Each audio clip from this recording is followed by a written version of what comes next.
الحمد لله رب العالمين والصلاة والسلام على أكرم الخلق والمرسلين سيدنا محمد وعلى آله وصحبه أجمعين ومن تبعهم بإحسان إلى يوم الدين. السلام عليكم ورحمة الله وبركاته.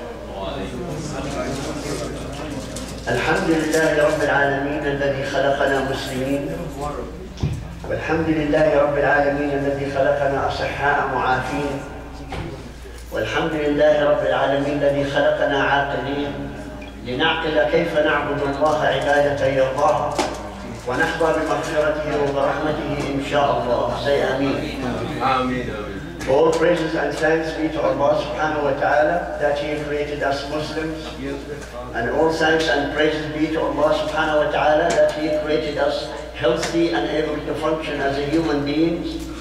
And also all thanks and praises be to Allah subhanahu wa ta'ala that He created us with mental capacity that we could recognize Allah and understand Allah subhanahu wa ta'ala, so we can worship Him the right way He deserves, so we can get from Him His mercy and His forgiveness, inshallah. In continuation of the life of the Prophet Muhammed sallallahu alaihi wasallam, we discussed from the beginning until today is about the 9th Halaka, the 9th session, and we went through his birthplace, his lineage, and his growing up, and his teenage years, and then his working for his wife before he married her, and then after that, what happens to him, raising his children, working also, until at the age of 40. When he was at the age of 40, he was given by Allah subhanahu wa ta'ala responsibility of preaching Islam, telling people about Allah, the One, instead of 361 of them in Mecca and in Kaaba. They used to worship 361 of them. And again, his dilemma of trying to convince the worst people on earth at the time, they were Quraysh, because they used to worship 361 gods in the house of God. Imagine, inside Mecca, inside Kaaba, they used to worship 361 gods. They were the worst people among the human beings, and then Allah subhanahu wa ta'ala, the most miraculous way, He transformed those people from the most ignorant, the most stubborn, the most kafir, into the torchbearer of Islam, to deliver this message to all human beings. Now you know why I come here? I come here because of this, not because of you. So don't believe. If you're smart, don't believe. Barakallahu feekum ajma'in. MashaAllah. So, Allah subhanahu wa ta'ala transformed this nation to carry His message to the human being in general. All corners of the earth, they have to live to hear this message. We went through how much he suffered with Quraysh, how much Prophet Muhammad ﷺ suffered with the people of Quraysh, and how much his followers suffered. And again, who were the first people to enter Islam? We discussed that. Who was the first man, the first boy, the first woman, the first... and who were also the one who stayed with the Rasul ﷺ all the way. And then we reached the point, it's called,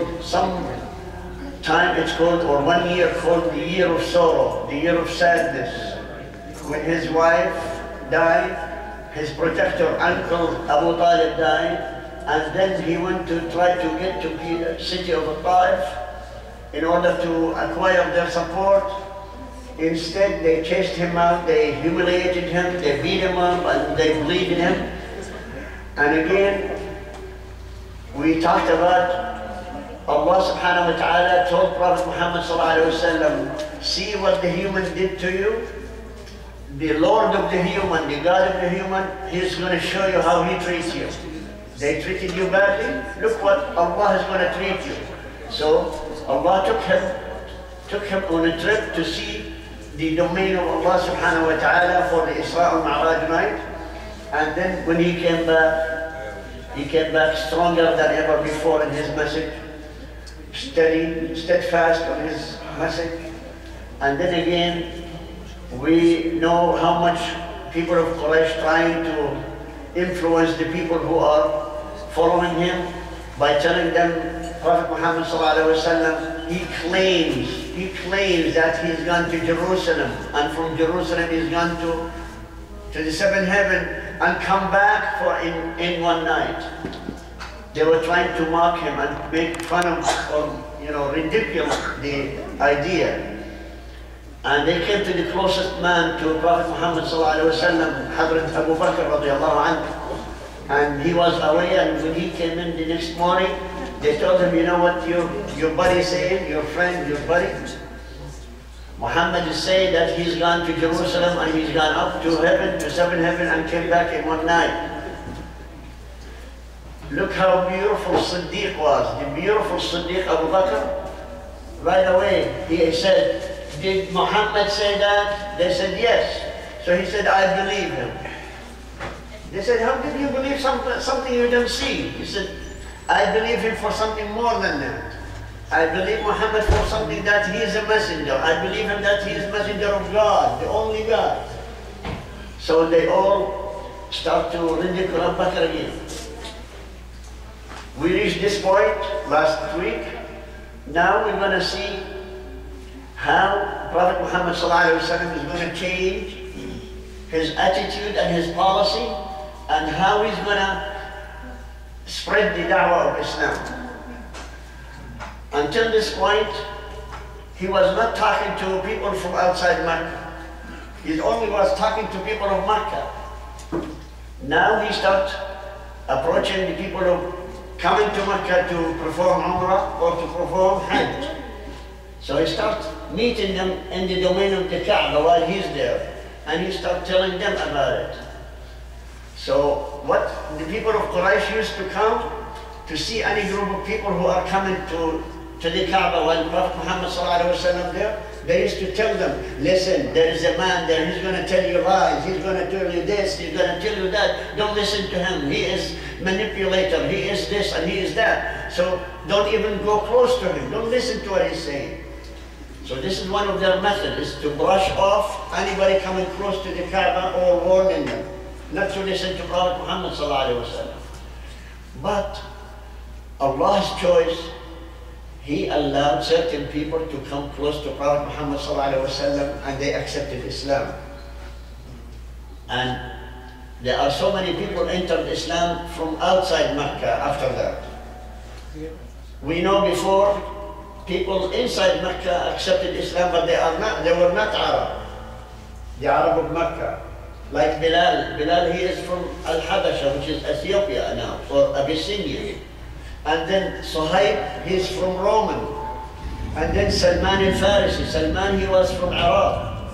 Those people used to live in Mecca, but they were like foreigners in one way and slaves in the other. So they got beaten up so much in every possible way. But there are other people came into Mecca, and Allah gave them the ability to see Prophet Muhammad ﷺ, in spite of Quraysh making embargo, making boycotting, making a wall against him. Nobody come close to him because of those people. Then comes in a couple of people.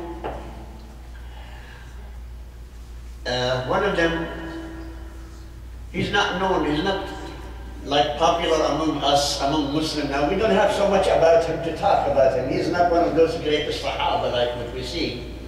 But he was working on the shade, on the shadow, and unknown. He doesn't want to be known. He's working slowly with other people. So he used to come.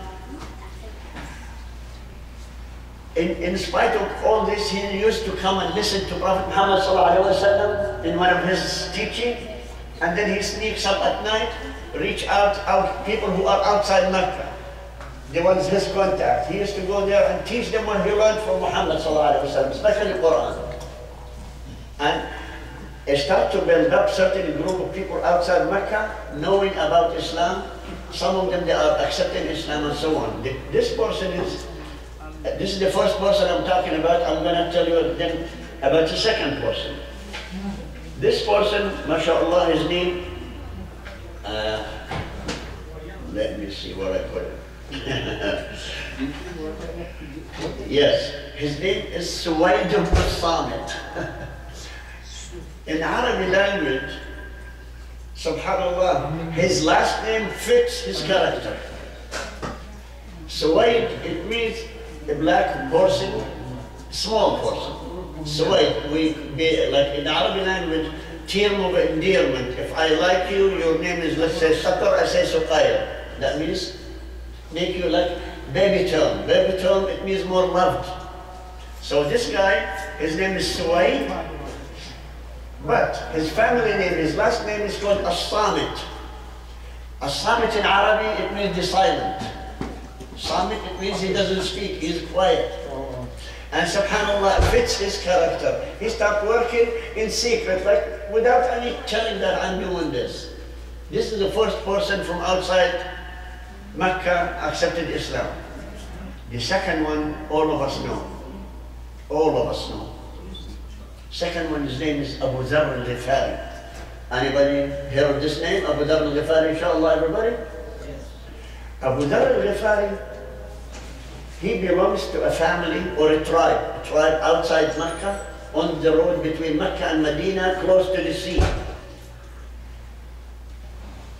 Did any of you hear highway robbers? People who could attack people, travelers, and kill them and steal their money and steal their stuff? His tribe used to be like that way. Ghifar used to be called Ghifar. Ghifar is the tribe, used to be between Mecca and Medina. Whenever they like, they used to attack caravans, kill the people, and take their camels, take their stuff, and steal it, like steal it, highway robbers. Abu Dharr al-Ghifari, while he is with his tribe, he heard somebody saying, there is a new guy in Mecca, he's saying to the people to worship one God. He said, what? Worship one God? After we worship so many gods? So he sent his brother to ask about it. So his brother came into Mecca and he started asking people, who's this guy who's asking to worship one God? They said, hush, be quiet, otherwise Quraysh will kill you, don't talk about it. So he was, asking in secret, boys, girls, anybody, small guys, he doesn't go face to face to anyone. So he came back to his brother, Abu Dharr, and he said, yeah, Abu Dharr, this man is so and so, he's from Quraysh, Bani Hashim, and this and that. He said, what does he say? What does he say? He said, I couldn't gather information what he's saying, but most people are enemies to him. He said, oh, this is not enough. I need to know more. So, Abu Dharr al-Ghifari, he got himself, he snuck to Mecca, came to Mecca. He knew Mecca, he knows everything in Mecca. He did not talk to anybody, he just went, sat in the Kaaba area, and he started looking around. He didn't talk to anybody. And he's watching everybody. The first day, he didn't talk to anybody. Second day, he didn't talk to anybody. Third day, there is a smart man, smart boy, smart young man, watching him too. From day one, he's watching he's watching Abu Dharr al-Ghifari. But he did not come to talk to him. And Abu Dharr al-Ghifari, he did not go and talk to this boy or this young man. So finally, this young man, he got the courage. He was looking around like this, and he came pretending he's sitting, at the doors of Kaaba and so on, like meditating and this and that. And he says, what are you here for? Without anybody noticing. He said, I'm looking for the man who claims he's a prophet. That's, I really picture this what happens. So he said, I want to see him. He says, okay, I'll take you there, but in one condition. You keep a distance. You follow me. If I know there is a danger, you see me bending down, tying my shoe. Imagine? If you see me bending down to tie my shoe, then run. Danger is coming. He said, okay. Then, this young man was Hazrat Ali ibn Abi Talib, radiallahu anhu. See how smart the Muslim people are? Al-Muslim Fatih, that's what Rasulullah described every Muslim to be smart, alert, and knowledgeable, and ready to act. Are you? Are you? Are you? Are you Fatih? I am. All of us, inshallah, because the Rasulullah never lies. He said every Muslim is Fatih, alert. But every once in a while we are lazy, especially nowadays. Majority of us lazy. But Islam makes a Muslim to be fatih, alert and knowledgeable and ready to act. Alhamdulillah Rabbil Alameen for that. So he led him to Dar ibn Abi al-Arqam, where the Prophet ﷺ was meeting the people teaching the Muslims. So he went there and he says, you are the Prophet? He says, yes. He says, tell me what's your message? He says, one God in heaven. Believe that there is no God but Him.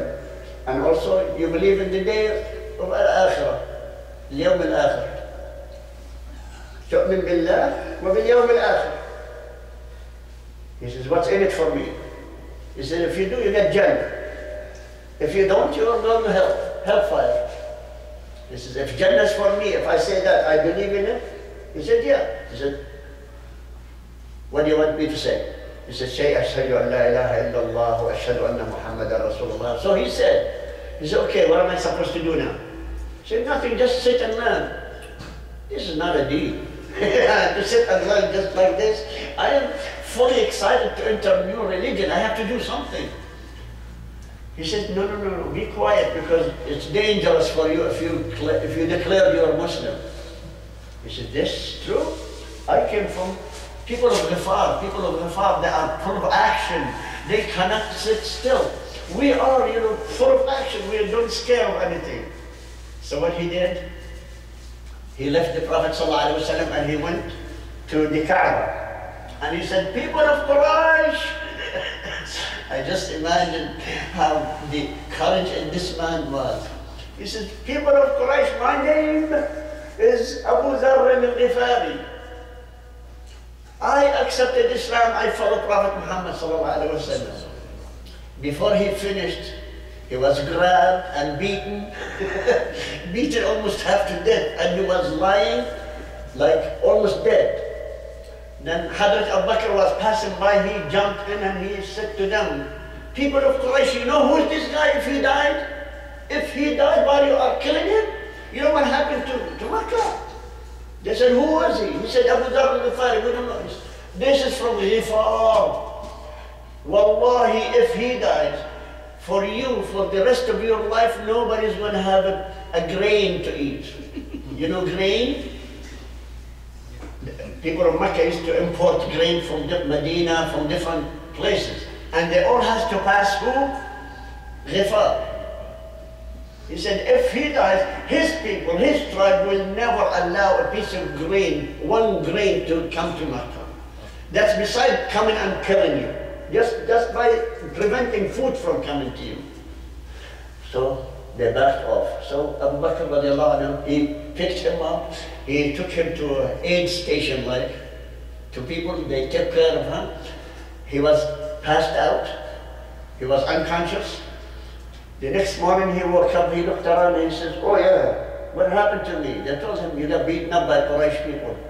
Oh yeah, Quraysh, yeah, you remind me. He put his zabaya, went back again to the Kaaba. Yeah, Quraysh, I am a Muslim, I dare any of you to come. They said, you dare still? They grabbed him again for 3 days. Every day he was beaten up, passing out, almost half dead. After 3 days, they dragged him. They said, Ya Rasulullah, this guy is stubborn, he doesn't quit. So he came to me, Ya Abu Dhar, I told you, it's dangerous. Now I feel comfortable, now I am a Muslim. Imagine. An idea. How would you like to do it? Me? No way. Me? No way. I hope all of us will be in that steadfast, inshallah. Say Amen. So anyway. So this is Abu Dharr al-Ghifari radiyallahu anhu. And he is a sample for good Muslims. There is another one. We have to make it up to 3, always up to 3 personality. Third one, his name is Tufail al-Dawsi. His name is Tufail, again, from Tifl. Tifl is a baby. Tufail is smaller baby, so it makes him more lovable. Tufail, they call themselves. Tufail al-Dawsi, Tufail ibn Amr al-Dawsi. This man, he was almost the most popular poet in Arabia, almost at the time. You know what does it mean in Arabia to have a poet? Somebody who speaks only poetry. In Arab at that time, poetry is their daily conversation. If I like you, I give you a poem. Right there, just from their mind. You will say, if I don't like him, I say something to him right there. Poetry. If I want to tell him about a story, I tell it. That's how Arab used to be. Always talking poetry. If somebody looks at the flower and he likes it, he gives you 100 lines of poetry for describing this flower. If he loves his horse, he said, and every Arab at the time, they know it. Everybody hears it. Now we are Arab until now. We memorize so many poems from Jahiliyyah. We're talking about from before Islam. We still memorize it until now. Why? Because poetry is beautiful. But they are not talking about against Allah. They are talking about something among their daily life, normal life. And they are beautiful words. And basically the Arabic language now owe it to 3 things. The Quran is number 1 source. Number 2 is Sunnah of Rasul sallallahu alayhi wa sallam. Third one is poems. Poetry from the Arab before that. So if you have a word missing from our language, our discussion, we say, look it up in the Quran. If it's not in the Quran, look it up in the Hadith of Rasul sallallahu alayhi wa sallam. If not, go back to poetry. We always find words that are missing in our language in poetry. Anyhow, so this Tufail, he's from a tribe called Daws. You know who's Daws? Family of who? Abu Hurairah. Abu Hurairah also came from Daws, which is close to Yemen. This tribe lives close to Yemen. Some of it, they live in Yemen still. So this man, he found as a poet, he heard some of the verses of the Quran. He said, this is closer to poetry, but this is not poetry. This is better. When he heard a few verses of the Quran, he said, what people of Quraysh saying about this Quran, these verses? They said they accused it's poetry. He said, no, it's not poetry, it's better. I am poet. And one of his trips to Mecca, he said, I want to see the Prophet, the one who's saying this kind of chanting, whatever it is. It's not poetry, but it's better. How can I say? What's the name of it, these things? So he came to Mecca. While he's entering Mecca, people, they say, watch it. Don't talk to a person named Muhammad there. He's sitting there in the Kaaba. Don't go and talk to him or else he's going to have a spell magic on you. So don't talk to him. Plus he says poetry. Then he's going to, curve your mind. So don't talk to him. He looked at them and he says, the reason I came here, I want to talk to him to challenge him in poetry, if it is poetry. So, mashallah, he got through to the Prophet ﷺ, and he said, before him, like to himself, before he says to the Prophet ﷺ, he said, إِنَّنِي لَبِيبٌ وَشَاعِرٌ مَا يَخْفَى عَلَيَّ الْحَسَنُ مِنَ الْقَبِيحِ. I am the most expert person in poetry. I know what's perfect, what's good, what's nice to hear, and what's ugly to hear, what's awful to hear. So now he's putting confidence in himself before he meets this magician or this magic guy, Muhammad sallallahu alaihi wasallam. So he came in until he came to Rasul sallallahu alaihi wasallam. He saw the Prophet, but accidentally the Prophet was getting up, going home. So he did not talk to him, because people of Quraysh said, watch it, don't talk to him, don't talk to him. So he followed him to his home. When he got to his home, Rasul sallallahu alaihi wasallam entered his house. And then, after the door of Muhammad sallallahu alaihi wasallam's house, he came out and he says, yes, he said, whoever your name is, I'd like to listen to what you say to the people in the Kaaba. He says, you mean Quran? He said, this what you say? This what you call it? He said, Quran. He said, yeah, okay. Could you recite something for me? I am Labib al-Sha'ir. I am the one who is poet. So I said, okay. So Rasulullah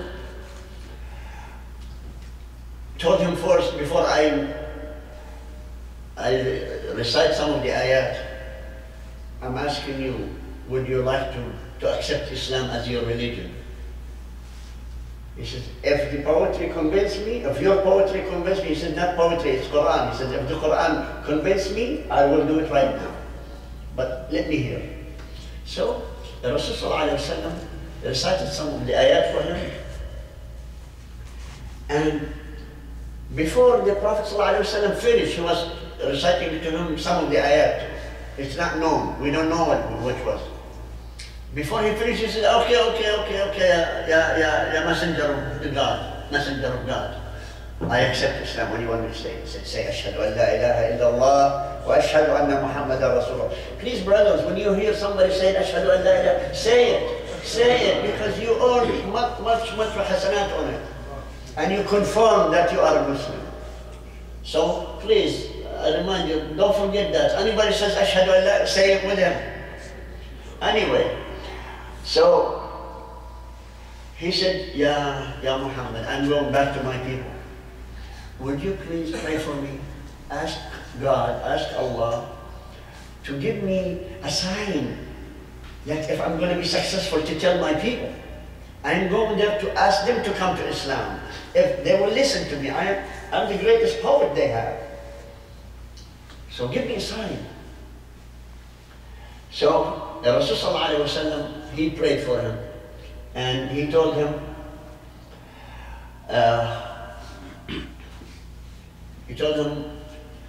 there is no such thing sign except one thing. People will realize your face is glowing.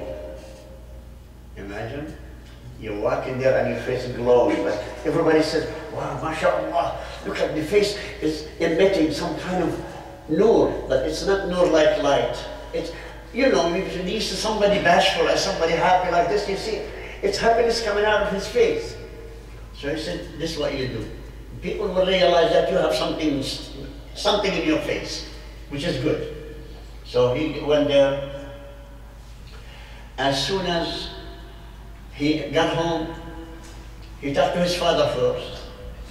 Instantly his father accepted Islam. Then he called his wife. He said, I am a Muslim. He said, what Muslim? He said, I accepted deen called Islam, submission to Allah subhanahu wa ta'ala, and Islam calls for worshiping one God. I'm asking you, will you accept Islam like me? She said, yes, I accepted Islam like him. And then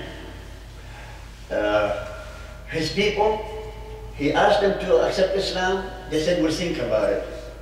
But none of them accepted Islam.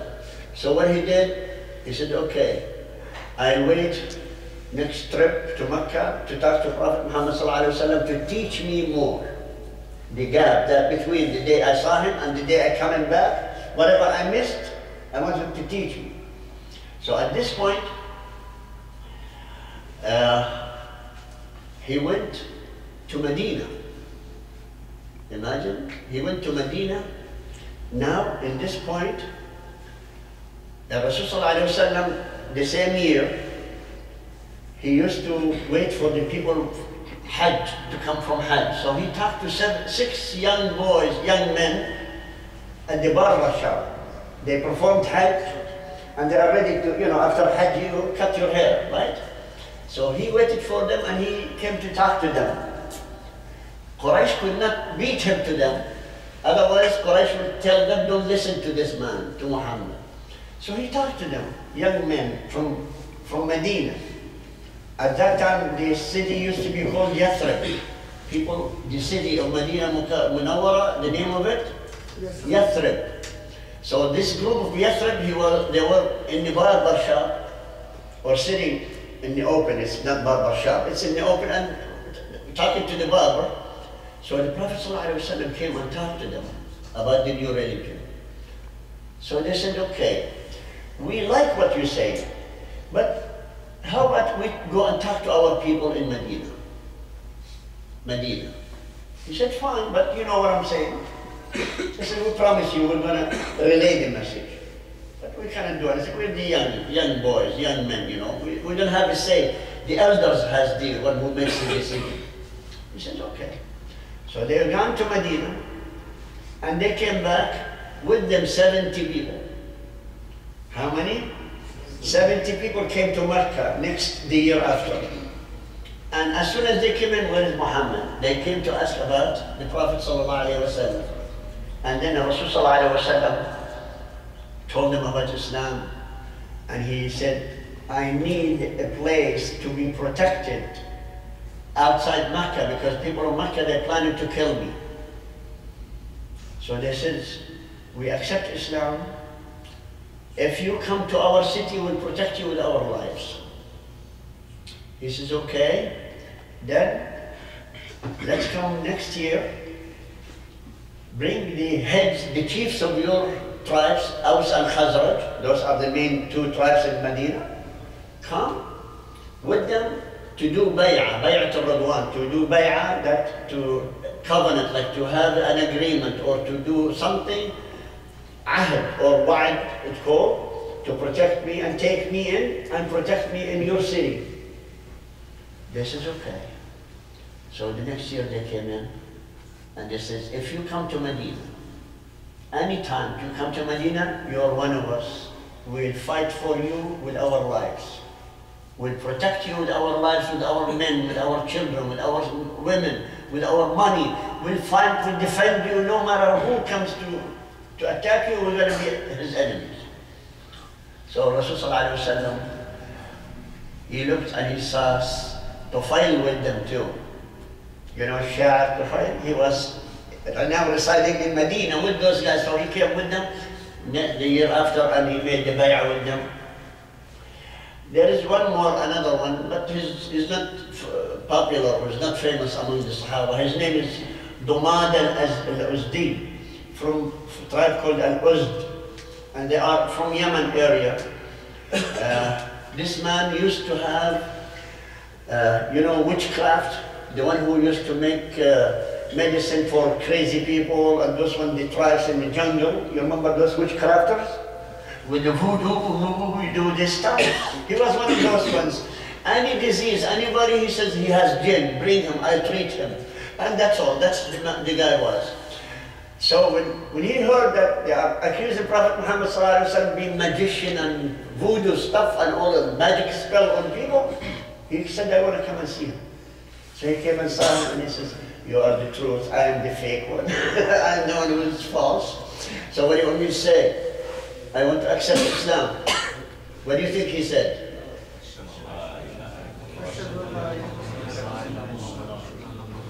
You deserve a candy. MashaAllah, okay. Please, here. You're my buddy. This is the one who cost me the most candy, this guy. Yeah, start from the right,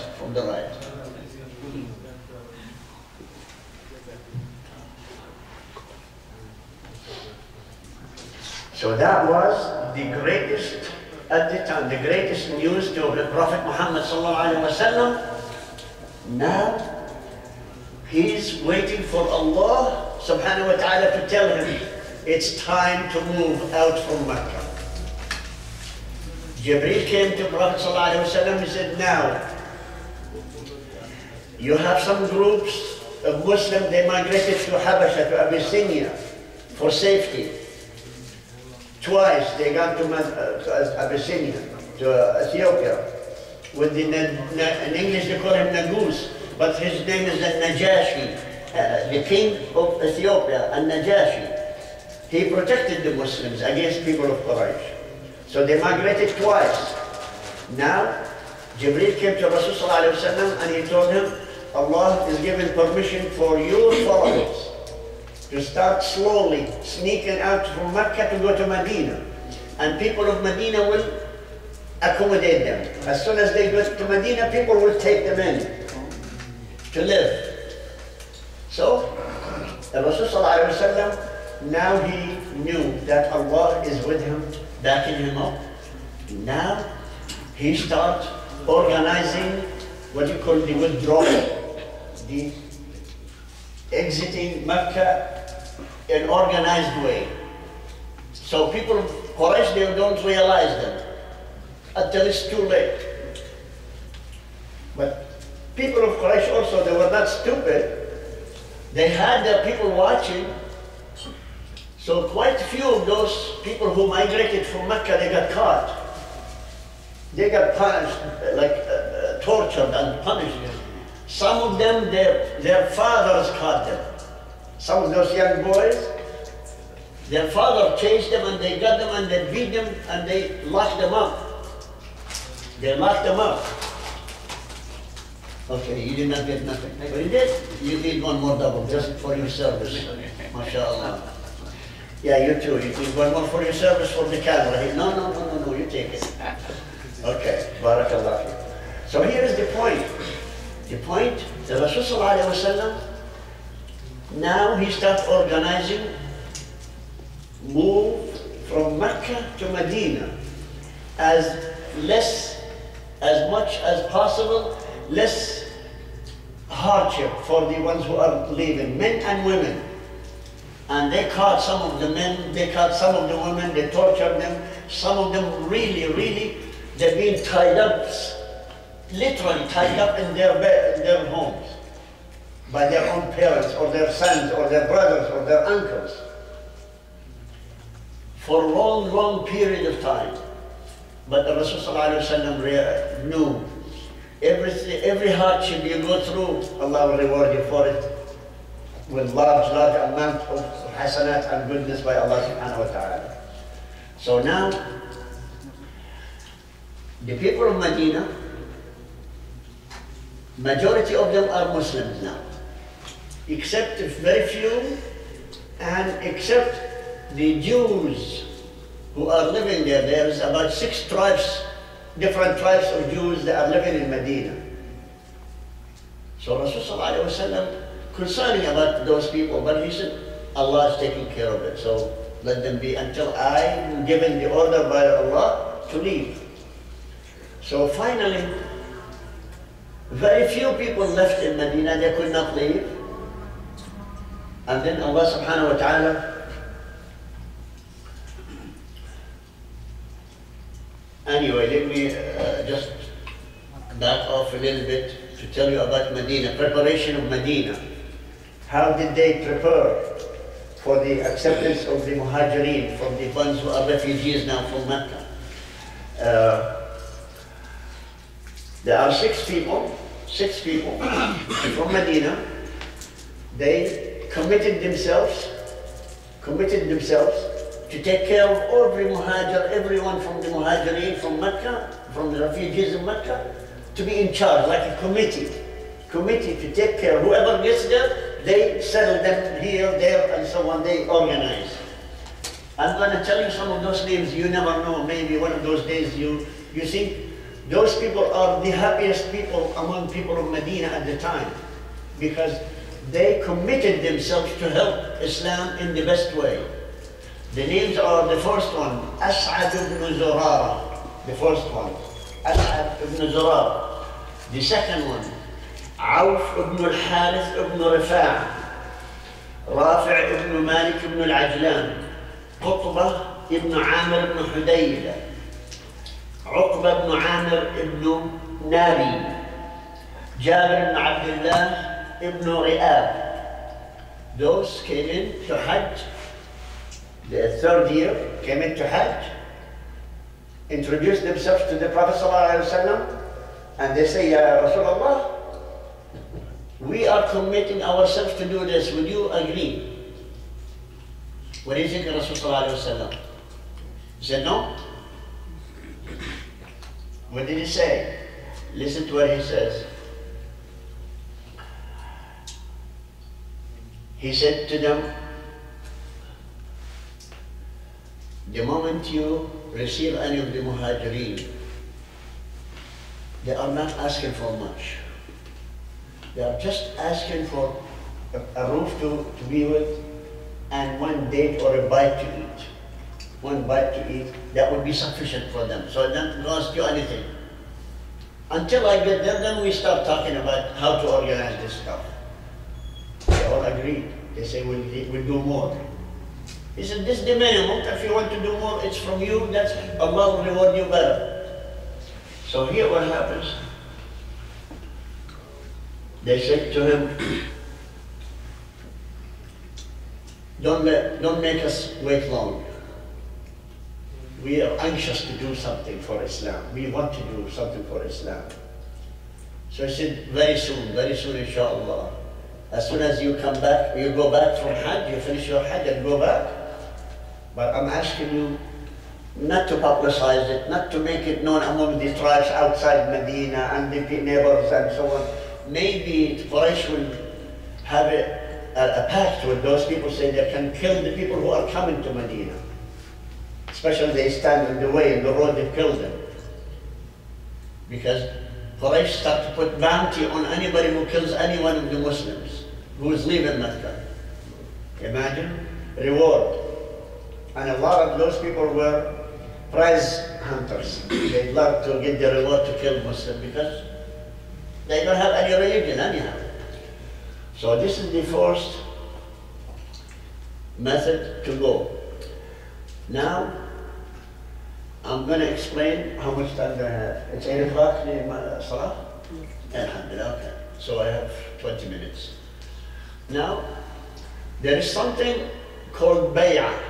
Bay'ah, it means a covenant. That means people, they come to give, what do you call, commitment to Rasul sallallahu alayhi wa sallam. We're going to protect you, we're going to do this, we're going to do that, and so on. They have to face the Rasul sallallahu alayhi wa sallam, shake his hand. This is what Arab used to be. Until now, some of Arab, they take your word by shaking your hand, that's it. No written stuff, because they didn't know how to write anyway at that time. So the idea is, the word of honor, it's called the word of honor, the bay'ah. So, the first one was happening in the year number 12 of Ba'tha. What year? Number 12. How many years he was in Mecca? 13. So, the year before last year of him in Mecca, before the migration, in 1 year. There are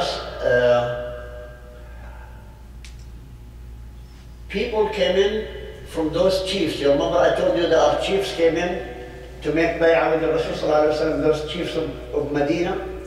After the 6 boys, they went there to tell them, I need from you to tell the chiefs to come to talk to me, the elders. So those ones came in, and I'm going to name them too again. Because really we have to know our heroes, we have to know the names of our ancestors, the ones who started Islam, so that you and me can reach Islam.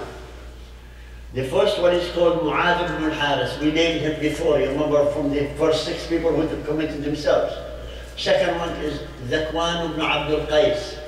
Third one, Ubadah ibn al-Samit. You remember this Suwaid ibn al-Samit? This is his brother.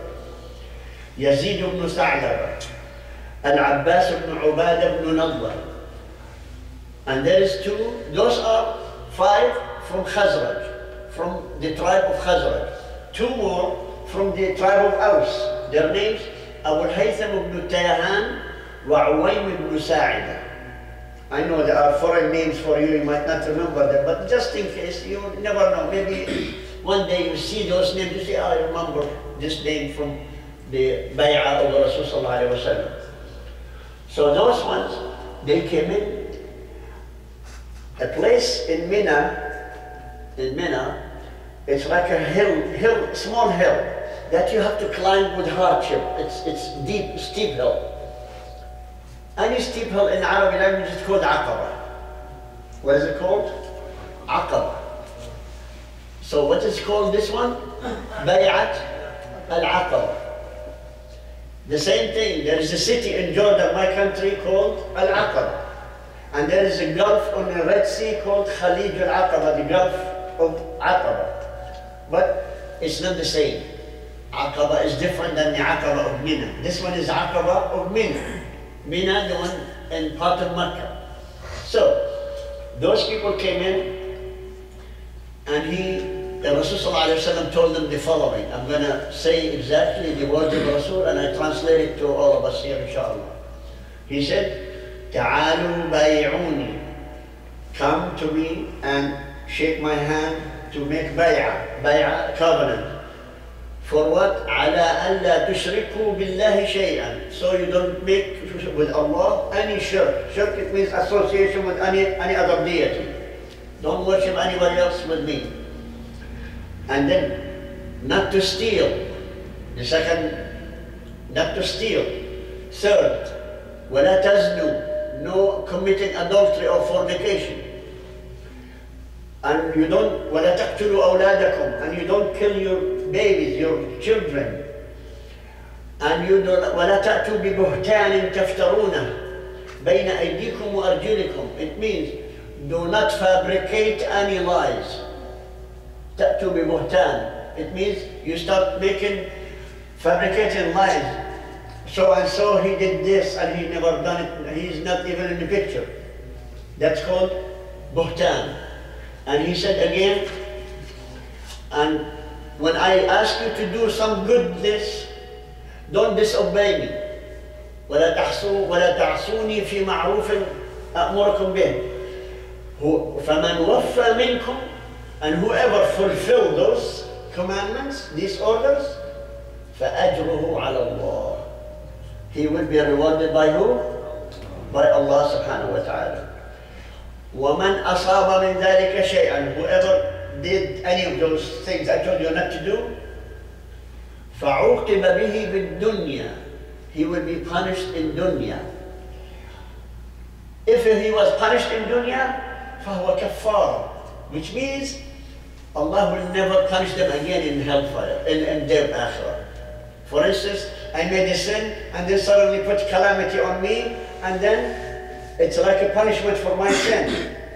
Allah will never hold me accountable on the day of judgment, because Allah does not punish twice for the same guilt. You understand, brothers? So the best way is, anytime you see calamity, say, Alhamdulillah, Ya Allah. It might be the one who frees you from hellfire in their judgment.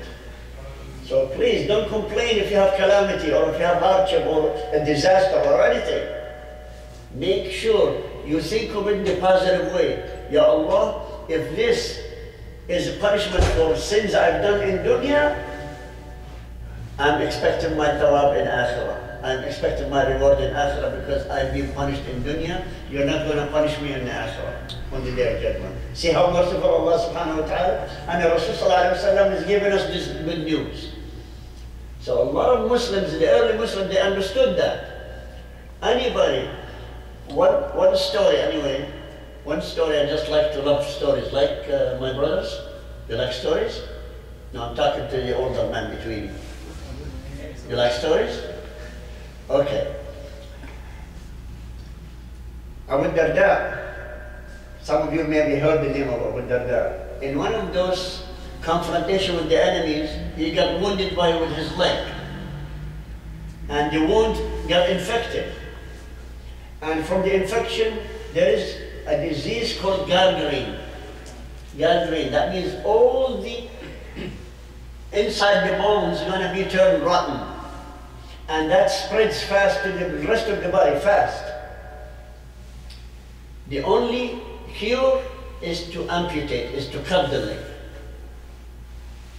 Imagine how awful it is. On those days, they have to cut his leg with the saw while he's looking there at them. But he said, no, wait for me until I am in salah. Because when he is in salah, he's khushu'. Khushu' takes him out of pain. It's like morphine for him.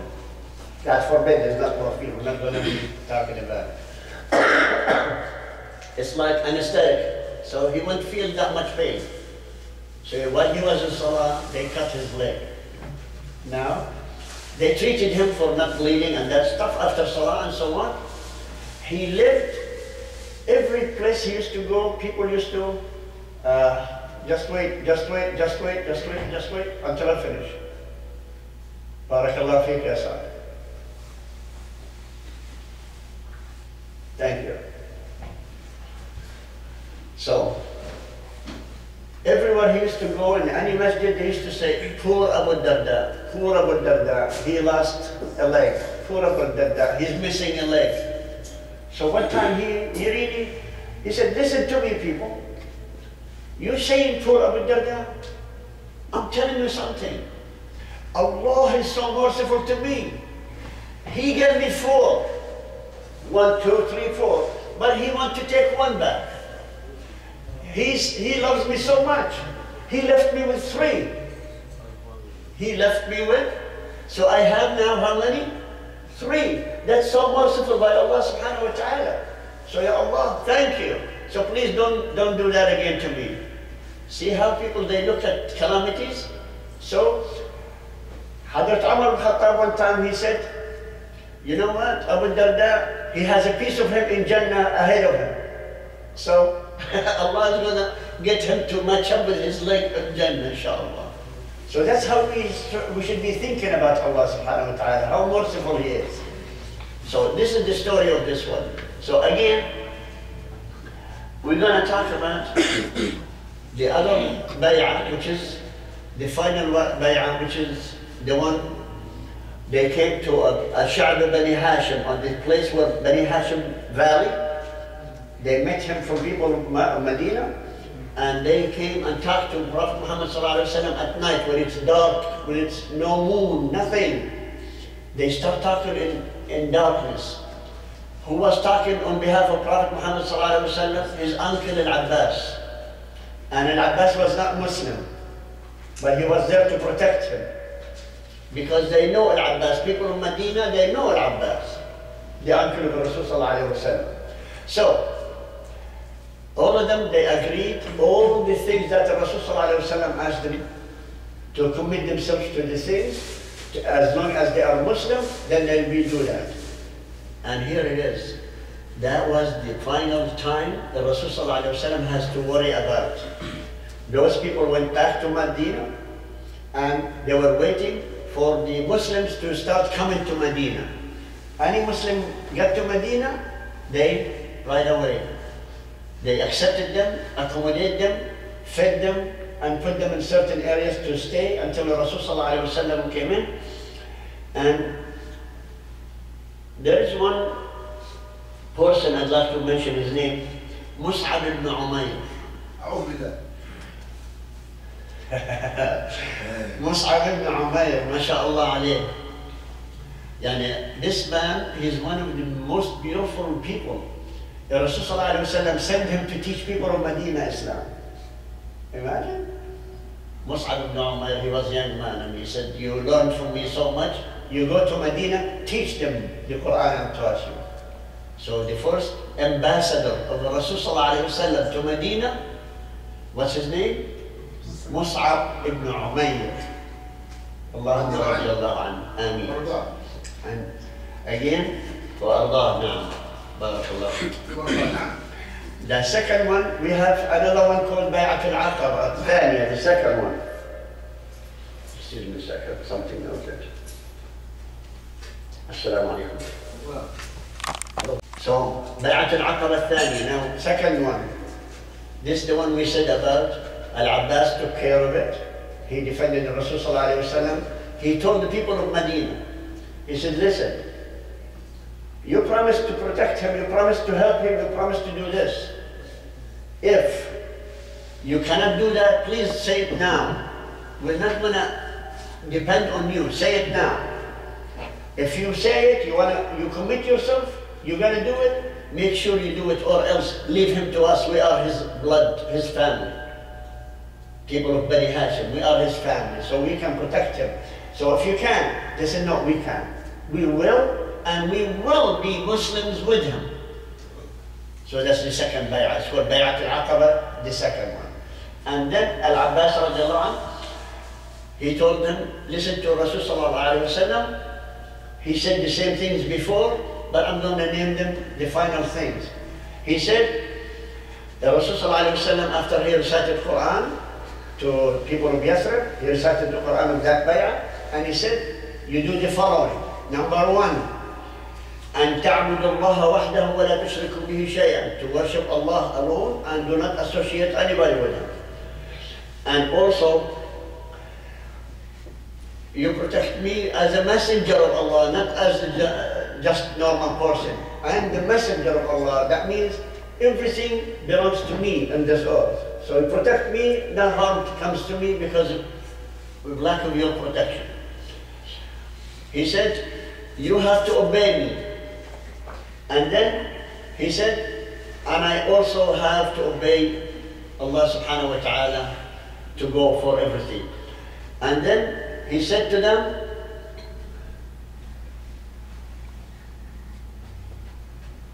he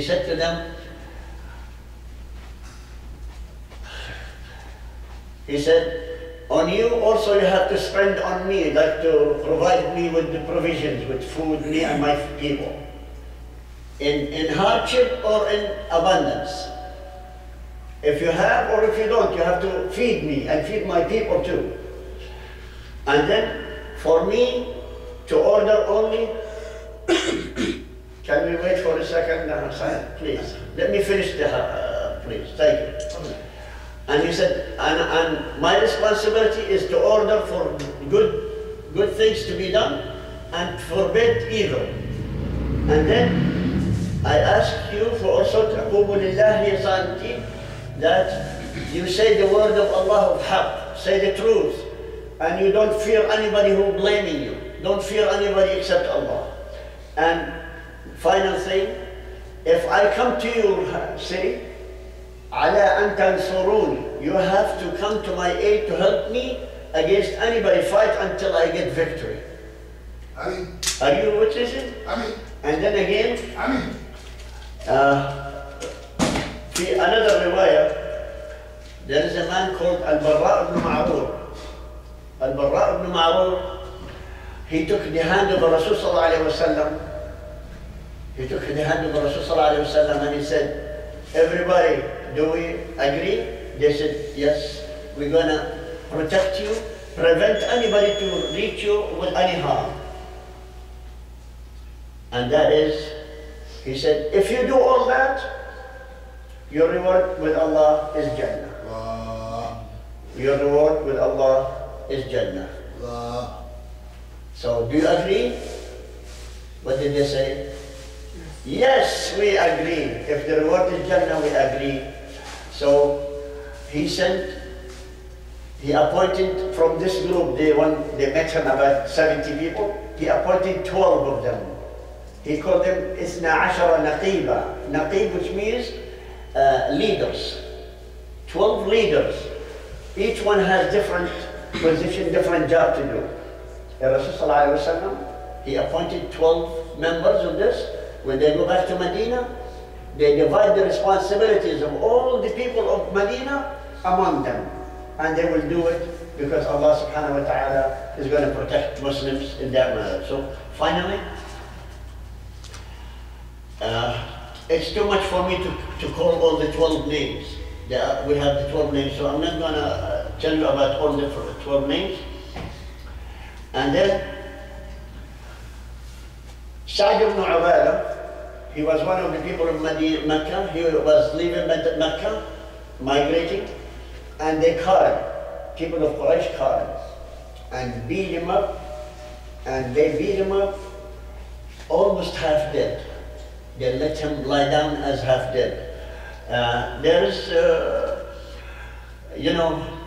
a man, his name Al-Mut'im ibn Adi, and there's another one, Harith ibn Harb, 2 boys. They used to love them. People of Quraysh used to love them. Anywhere they say they love them, they okay them. So those 2 boys, they saw people of Quraysh, the leaders of Quraysh, dragging Sa'd ibn Ubadah, dragging him with his hair. Like they are holding his hair and dragging him into Mecca from outside. So they said to them, leave him to us, we'll beat him, we'll get everything with him. So it says, okay, thank God, you came in, just you take care of, you take the job. Beat him up, practice, who beat him Muslim, you didn't go. So people of Quraysh went back inside their homes and gone. So those people came into Sa'd ibn Ubadah, they says, okay, we sympathize with you, you're wounded and that stuff, run. So he ran from there to Medina, but with wounds all over his body because they beat him up really bad. So now, we're going to be discussing next time, inshallah, the hijrah of the rest of the Muslims. Hijrah to Sahaba, the Muslimin, the rest of them. We mentioned some of them. We're going to mention another more, inshallah, next Sunday. And inshallah, from now until next Sunday, please, pray for each other. Pray for Muslims all around the world. Thank Allah for those people who sacrificed their lives, their things, that your Islam reach you and me. Ask Allah subhanahu wa ta'ala to provide for you brothers and sisters who doesn't have anything, because the Muhajirin, they suffered so much. They didn't have nothing, they suffered, and because of them, you and me are Muslims. Thank Allah subhanahu wa ta'ala to provide us with that kind of people so we can be Muslims. And again, pray for the ones who are suffering now from our brothers and sisters all over the world. And ask God again to pray for your children. May Allah protect them from evil to come, because what's coming is worse than what we know. So please ask Allah to protect them and protect our wives and children and sisters, all the sisters, because we should teach them Islam right. We should educate them in Islam, because they are the one who carries the responsibility more than you do, more than you and me. They are the one who raise the children Islamically. We don't raise our children Islamically as men. They do. So please, educate them, equip them with the knowledge to teach these children the right way.